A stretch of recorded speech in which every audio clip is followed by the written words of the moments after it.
Hi, welcome to an introduction to the C programming language. My name is Tom. I'll be your guide throughout this course. A little bit about myself. Computers have always been a part of my life. I've loved tinkering with them since I was a kid. As soon as I figured out how to program them, I've always loved that, and that passion has followed me throughout my life. I am in my last year of a bachelor's degree at a small CS-focused school called DigiPen in Washington State. I specialize in Linux development, network programming, and game development. C and C++ were core to my curriculum, and they are my strongest languages. This course has no prerequisites. I will be assuming as little as I can about your knowledge coming into this course. Additionally, I will try to avoid using any technical jargon, although some is bound to creep in at some point. There are always extra resources available to you to provide any clarity that you may need. So, for our first session here, we're just going to get an overview of C, and more broadly, an overview of computers in general. As a quick summary before we get started, C is operating system independent. We'll go into that. C has very specific goals and things it is capable of doing. And you might have heard of C before. It's kind of a cornerstone in the history of computing, and it has a pretty storied legacy. Over the course of all of this course, we'll be going over, among other things, all of the topics seen here. In this lesson in particular, we'll be covering memory, storage, the CPU, input-output devices, the compiler, and the general pipeline the general pipeline from a programmer's thoughts and logic to the program that the computer can understand.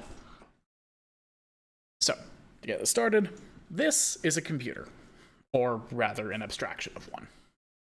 There are many components to this, and there are many more components even than this, but as an abstraction, we can think of a computer as a CPU and memory, also called main memory, hooked up to a whole bunch of other smaller systems. The CPU's job is, I think the best way to explain this is consider a construction worker. The construction worker, the tool the worker has in his hands at any given moment is the CPU. It is the most readily available, but it also has the smallest storage space. So the worker can only hold one, maybe two things in his hands at a time. For anything else he needs, he has a tool belt. That would be his main memory. Memory is where values are temporarily stored, such that the computer can access them later if it needs to.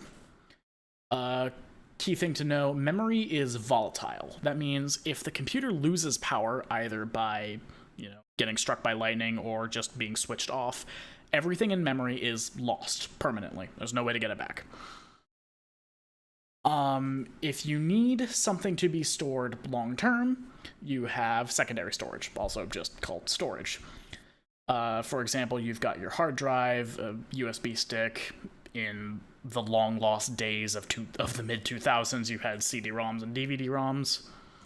Or, well, not just ROMs, but CDs and DVDs. And this is where files are written to and information is stored for use between boot cycles of the computer. Give or take the depreciation of the hardware, if you turn a computer off, anything left on the hard drive or any other kind of secondary storage will stick around. You got input devices, that'd be your keyboard, your mouse, a camera, a microphone, a scanner, things like that. Anything that you use to give data to the computer. And on the other end of the pipeline, you've got output devices. So your speakers, your monitor, a printer, or even a network adapter. A network adapter kind of lives on both sides of this, such that you can receive data from the internet, obviously that's how you're getting this, and send data out to the internet. That's how you tell the computers that this lecture is hosted on that you want to see this. It's important to keep this abstraction in mind as you're learning, because it's pretty fundamental. The C language has some very specific goals. C code is meant to be abstracted from how the computer works under the hood. At the very, very bare metal, you have the machine code, the signals of ones and zeros that the processor uses to actually determine what it needs to be doing. This is arcane information known largely to the computer engineers, and the programmers shouldn't have to worry about it. It helps to know some about it, but you shouldn't have to know it. A level above the machine code is assembly language. Assembly language is a representation of the machine code in the form of mnemonics that programmers have an easier time understanding. Assembly is a scary word for a lot of people, but it's a tool like any other, and it's still used today. And finally, a level above assembly is higher level languages like C. C is kind of the lowest level, high level language, if that makes sense. And what this higher level of abstraction does is it allows us to write programs that operate closer to how we humans think than how the computer thinks, with some concessions made where necessary. As far as writing modular code, C code, by and large, should be able to be plucked from its original context and slotted into other programs such that you can hook all the wires up right and get code from Project A to run in Project B with minimal interference. This isn't always the case, but it is a goal of C code. If you've ever seen a .dll file or a .so file for Linux users, that is a library of code that is a discrete module that can be plugged into other code. Hiding information, managing resources, and handling errors.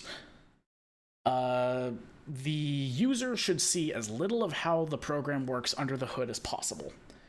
The program should manage the resources from the computer that it needs by itself, dispose of them when it's finished, and handle any errors as gracefully as possible, with ending the program prematurely being a last resort.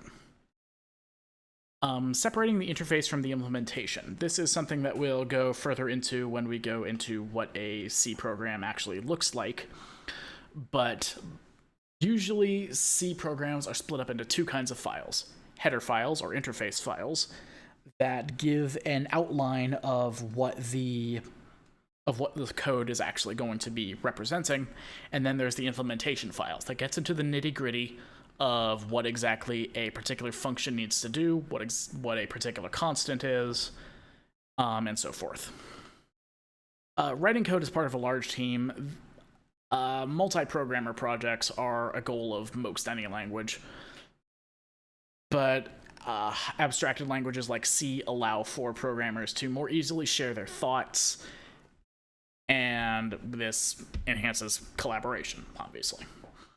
And portable code. This goes back to operating system independence, which we will get further into later, but the short version is C code is C code, and C code should run almost anywhere. There is a pipeline between the programmer's thoughts and the program that actually gets written into, or rather the program that gets interpreted by the computer. The first step is a text editor. There are lots of text editors out there in the world. There's Notepad, there's Vim, there's Notepad++, there's Sublime, etc. All these do is they let you type ASCII characters from your keyboard and record them into a file on the disk. The compiler takes your source file, there's just any text file, and attempts to read through your file and turn it into machine code. If it cannot figure out what you've said, if you've made a mistake in your file, or if you've just handed it garbage, then it will output error messages and try its absolute best to tell you where it went wrong. This is not always possible, especially if you write particularly sloppy code, or if you hand it things that aren't code. If it is successful, it will produce an object file, which is kind of like a chunk of machine code without any knowledge of anything outside of its own context. For example, if you call the function printf in your code, the object file that comes out of the compiler does not know what printf is. Instead, it says, I need something called printf, please help. The linker's job is to take those messages and find out what exactly printf is, or anything else that you call from external code. Other object files will have the definition of printf, will have definitions of an exponentiation function, and so forth. The linker will cross-reference all of these and put them all together into one coherent file called an executable file, or a binary file. Not all binaries are executable, but all executables are binary.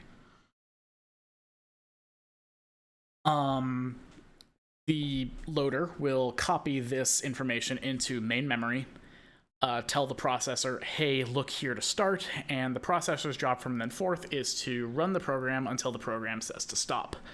Some of you may see a problem with that. But at the end of this pipeline, you have a usable program, hopefully, with data that you can put in and usable results at the end. As a quick example, let's say we are trying to calculate a water bill. In memory at the start will be the raw code, the raw machine code for